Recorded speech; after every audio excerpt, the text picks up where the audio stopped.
See how tall that bridge is? That bridge, that tower right there goes up 690 feet. You know all about the bridge, don't you? That's right.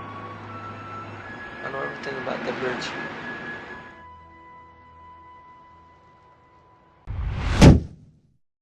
Hi, welcome to China Uncensored. I'm your one-man hashtag, Chris Chappell.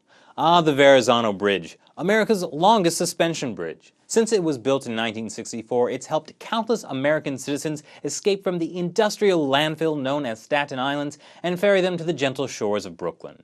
Now, this old gal needs a little bit of a facelift after almost 60 years of service, which is great. In this time when the American economy is in recession and the mighty steel mills that churned out the raw materials to build this great nation sputter for want of projects to provide the American steelworker with his salary, a multi-million-dollar renovation to a great work of American achievement is just what the doctor ordered. I'm kidding. Screw American workers. We'll just outsource it to China. It's cheaper.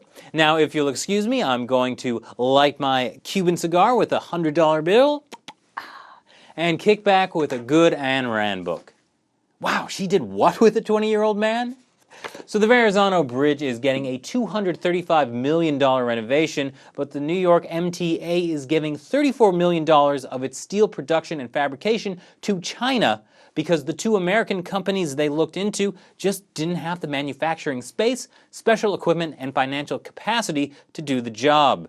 But according to the United Steelworkers, they were able to find two companies that did have manufacturing space, special equipment, and financial capability to do the job within 100 miles of New York City.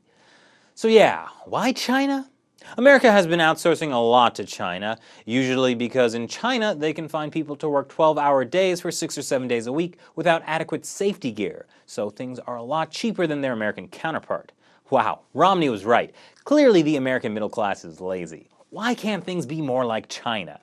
Oh, it's also cheaper because most of the steel industry is state-owned and subsidized, which is how they can afford to sell their steel for so cheap because the government just gives them money. But hey, that's communism for you. Maybe Romney wouldn't like it if things were more like China. Now, here's the thing I don't think the MTA realizes. Buying cheap isn't really that cheap, especially when you consider the fact that since July 2011, 6 bridges in China have collapsed, like the 8-lane suspension bridge in Harbin City, Heilongjiang Province. It was the result of 2 years of construction and $300 million worth of investment. A 320-foot section of the bridge fell off 9 months after it opened. This is what was left of the 4 trucks that were unfortunate enough to be on the section that fell after the 100-foot drop. So yeah, why are we outsourcing this to China again? And it's not like this is the first time major national infrastructure was worked on by Chinese companies. In 2002, when Chinese steel was used to expand the San Francisco-Oakland Bay Bridge, the project was delayed for months and went terribly over budget because the Chinese steel fabricator had faulty welds. And since these are, again, state-owned companies, all that extra money is going directly to the Chinese government. That's why Chinese steel fabricators are so sketchy that even Chinese companies don't want to use them.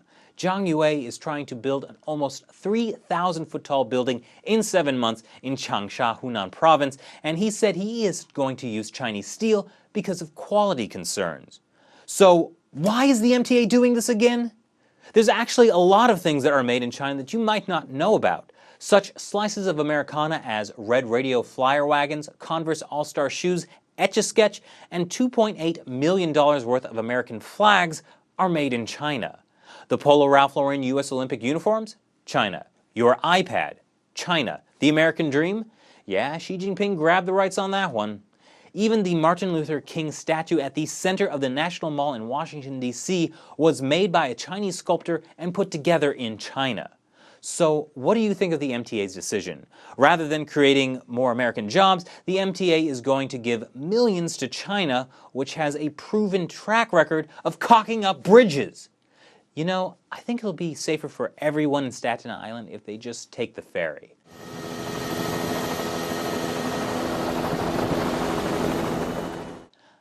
Never mind. Thanks for watching this episode of China Uncensored. Don't forget to like the Facebook page or follow me on Twitter, and check back again tomorrow for another new episode of China Uncensored. I'm Chris Chappell. See you then.